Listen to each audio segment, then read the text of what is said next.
Hi, welcome to the show. I'm Scott Petti, and I want to show you my latest project, Dwellings of the Past. And what I've done is I've created a whole book of every home I've ever lived in. And what I'm going to show you today is just one of those homes. This one I chose because it was the first home that I ever remembered living in, and it has something very special about it that is still there, and that is a birthday tree. My parents took me to the nursery when I was a little boy and picked out a tree that was exactly the same height as I was and planted it in our front yard, and it's still there today, and there it is. And this is the home then, and this is the home today. So let me show you how I did this.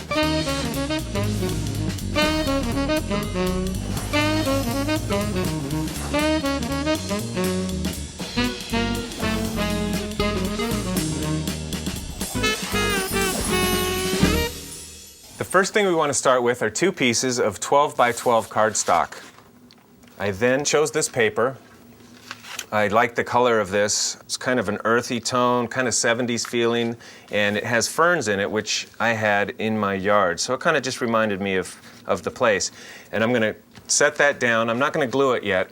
What I'm going to do is take one of my birthday tree leaves and place that where I want it.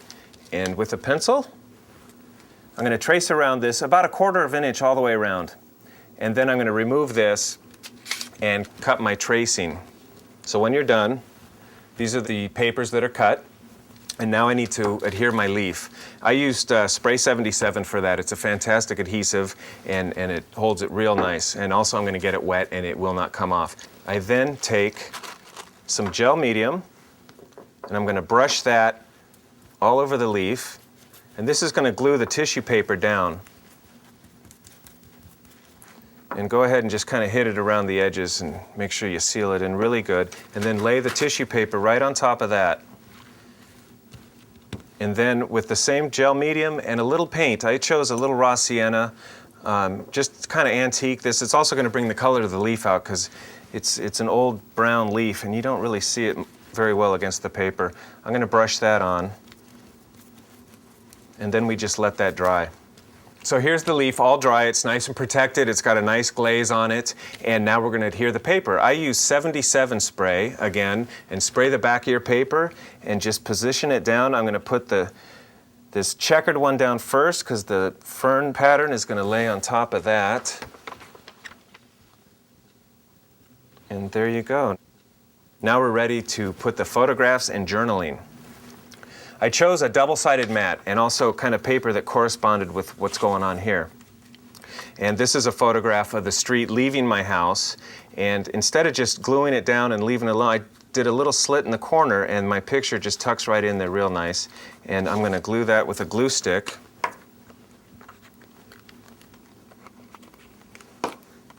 And just put that on even. And that photograph goes right there. Next, the journaling. I chose the same paper, and I used a little papyrus paper. I'm not sure if it's acid-free, so if you're really concerned, you may want to hit it with archival mist. And that's going to slide under there. And I added some more journaling, and I put another little mat behind it, but I tore the edges just to kind of break this whole thing up a little. And that goes right there, and I'm going to glue that down with a glue stick. Next, let's do the back. I chose the same pattern here, and I applied the 77 on the cardstock and put my paper down, and it's sitting real nice and flat. And now for the flap, I mounted the fern paper to another piece of cardstock, and I decided to use a little color in here because a color photograph is going to go in here, and I think the only color that should be on this whole page is the present day because everything else is in the past. So that goes on the back like so, and I made a little flap, a little hinge here, and I'm going to glue gun that down. And that will go right there. Now inside, to make this really custom, I put a magnet so that when you flip the page around, it's not going to pop open. And you just peel the back off and stick it on like so. And that's going to be a nice magnetic hinge. I also chose to use a sunflower, kind of like a doily paper, but I had sunflowers as a kid, and it's also nice, bright, cheery. And that's going to go there.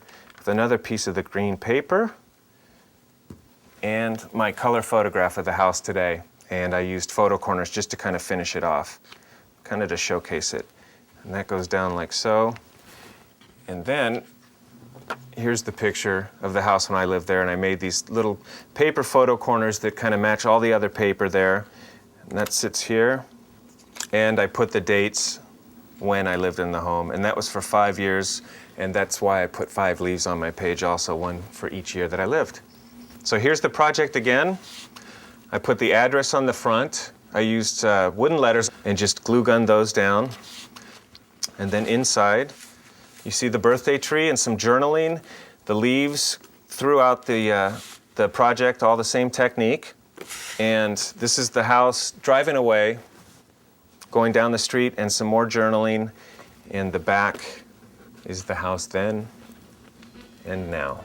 And on the bottom I put, every few years I return to the old house on 1490 to reminisce my childhood and visit my birthday tree. So if someone says you're dwelling in the past, you can say, yes, I am, and let me show you. Until next time, thank you, and see you again. For step-by-step instructions on how to create this week's project, download the design guide featuring special make-it-your-own bonus tips.